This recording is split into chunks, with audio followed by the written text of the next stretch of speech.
안녕하세요, 이엔씨입니다.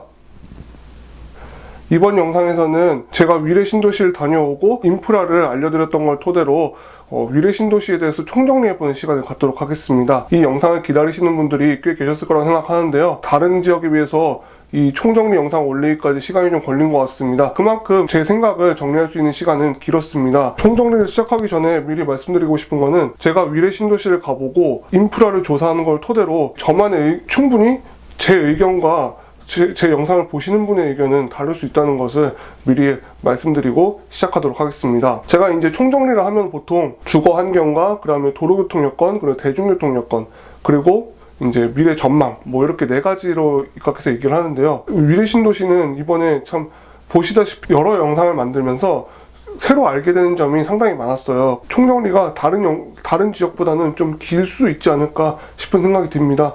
그래도 공들여서 만들기도 했고, 물론 생생내는 건 아닙니다. 하지만 이제 그만큼 또 새로 알게 되는 그런 이야기들도 있을 테니까 영상 끝까지 봐주시면은 여러분들한테도 큰 도움이 될 수 있을 거라고 저는 생각합니다. 우선 주거 환경부터 이야기해 보도록 하겠습니다. 몇 번 말씀드렸다시피 서울시 송파구, 그 다음에 성남시 수정구, 그다음 하남시 이렇게 세 행정구역에 나눠서 속해 있는데요.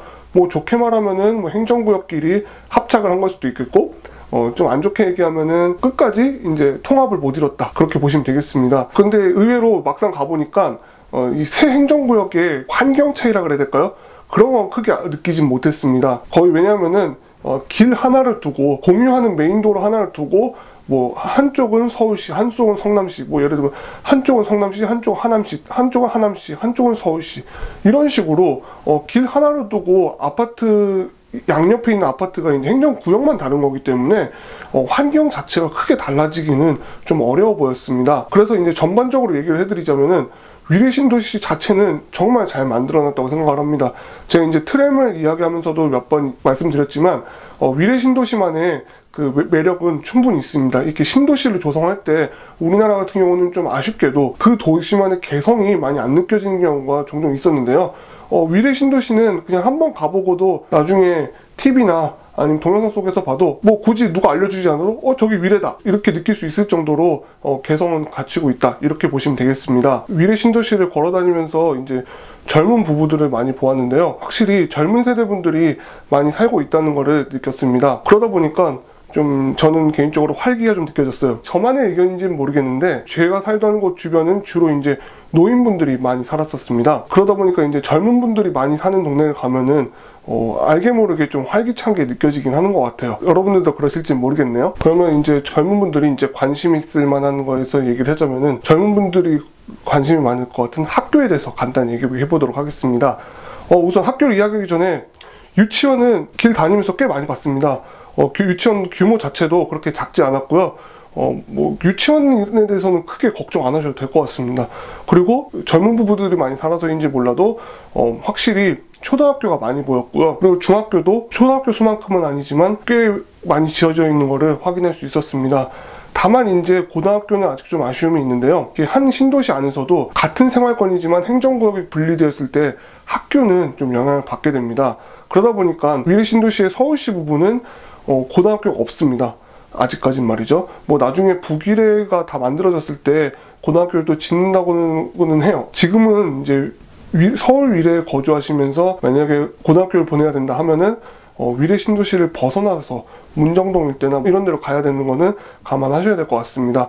그 외에 하남시 위례나 아니면 성남시 위례에는 모두 이제 고등학교까지도 다 갖추고 있습니다. 확실히 초등학교가 많이 지어져 있어서 대부분의 아파트 단지나 이제 아파트 단지를 비롯한 이 주거지에서 초등학교는 걸어서 갈 수 있겠다, 이런 생각이 많이 들었습니다. 원하는 아파트를 정하실 때도 학교와의 거리 자체를 크게 걱정은 안 하셔도 될 것 같았어요. 위례 신도시 이번에 많이 가보면서 느낀 거는 남한산성이 주는 힘은 어마어마한 것 같습니다.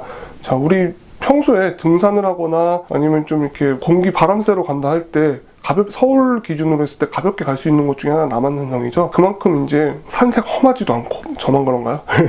가볍게 갈 수 있는 곳이긴 합니다. 수도권 거주하시는 분들 기준으로 얘기 드리는 겁니다. 또 매력이 있기 때문에 많은 사람들이 찾아준다고 저는 생각을 하는데요. 그거에 힘입어서 그런지 몰라도 위례 신도시에도 남한산성의 전기를 받고 있구나 이런 생각이 들었어요. 그런 점에서 자연환경도 저는 좀 괜찮다는 생각이 들었고요. 무엇보다도 남한산성 산줄기에 내려오는 창곡천 괜찮아 보였습니다. 창곡천 일대뿐만이 아니라 전반적으로 뭐 하천이나 그 걷기도로 조성은 잘 되어 있어서 여기 사신다면은 삶의 질은 상당히 좋지 않을까 싶은 생각이 들어요. 뭐 운동 코스 있는 게 뭐가 그렇게 차이가 있을까 이렇게 보시는 분도 있을 텐데, 제가 살던 아파트 주변에는 걸을 만한 데가 단 한 곳도 없었어요. 그러다 보니까 자연히 운동도 안 하게 되다. 근데 이제 도로가 조성이 잘 되어 있으면은 그냥 뭐 경치 구경 삼아 공기 마시러 이런 이유로도 나가게 되는 것 같습니다. 주거환경은 제 느낌으로는 되게 좋았다고 얘기 드리고 싶네요. 다음은 도로에 대해서 한번 이야기해 보도록 하겠습니다.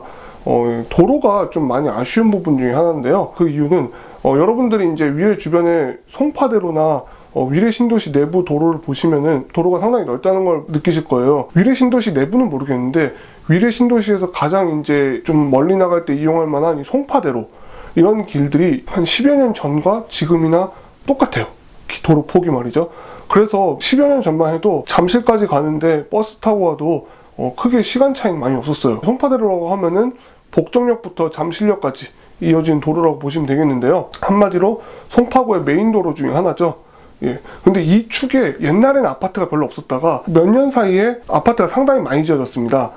근데 이제 도로 확장은 그 인구 증가 수준을 따라가지 못해서 조금 막히는 일들이 많이 보였습니다. 특히 이제 버스 같은 경우는 중앙차로가 있는데요. 중앙차로에서도 심심찮게 기차놀이를 하고 있고, 기차놀이라고 하면 이제 버스 쭉 줄지어져 있는 걸 말하죠.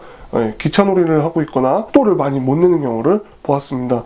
그래서인지 몰라도 요즘은 송파대로 잠실 갈 때 이렇게 8호선을 이용하는 분들이 상당히 많이 늘어나는 것 같다는 생각을 했습니다. 8호선 보시면 아시겠지만 6량이죠.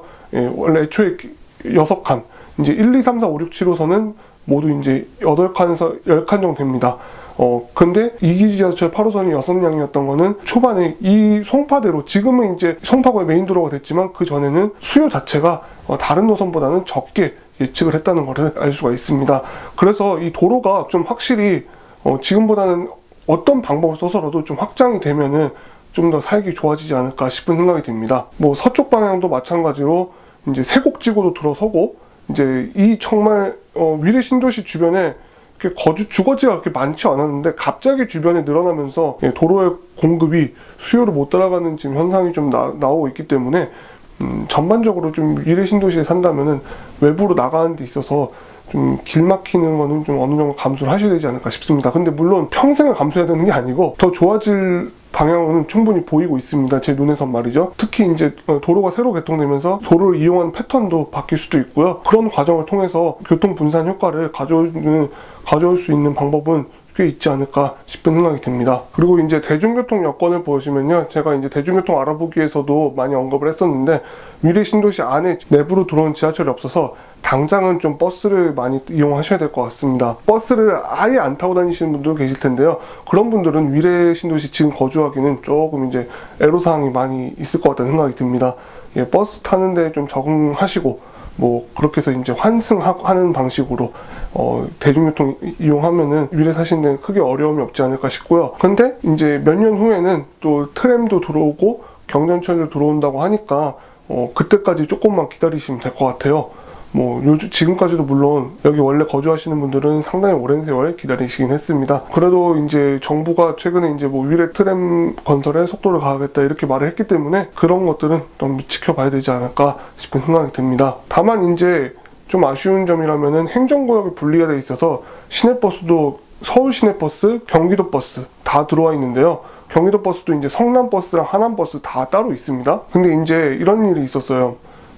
이제 50-1번 같은 경우가 이제 좀 안 좋은 예에 속하는 건데, 위례 31단지 아파트, 성남시 땅이지만 서울시 위례를 지나오는 시내버스가 한번 이게 경유하고 갈 만한 그런 위치임에도 불구하고 이게 좀 협조가 잘 안 돼서 이 50-1번이라는 노선이 억지로 만들어진 노선이 있는데요. 이렇게 보시다시피 행정구역이 분리되어 있을 때 이런 점이 협조가 안 되는구나 이렇게 보시면 되겠습니다. 서로 협조가 안 된 산물로 여러분들도 이제 위례를 거주하신 분들이라면 더 잘 아실 거예요. 50-1번이라든가 서울 시내버스 343번 같이 조금 협조만 됐으면은 굳이 안 만들어줘도 될 노선들이 좀 생기게 되는 그런 일은 좀 있습니다. 제가 이제 전망까지 한번 담아보려고 했는데요. 영상이 좀 많이 길어질 것 같아요. 전망은 다음 영상에서 이야기해 보도록 하겠습니다. 제 영상이 유익했다면 구독과 좋아요 한 번씩 부탁드리겠습니다. 저에게 생각보다 큰 힘이 됩니다. 감사합니다.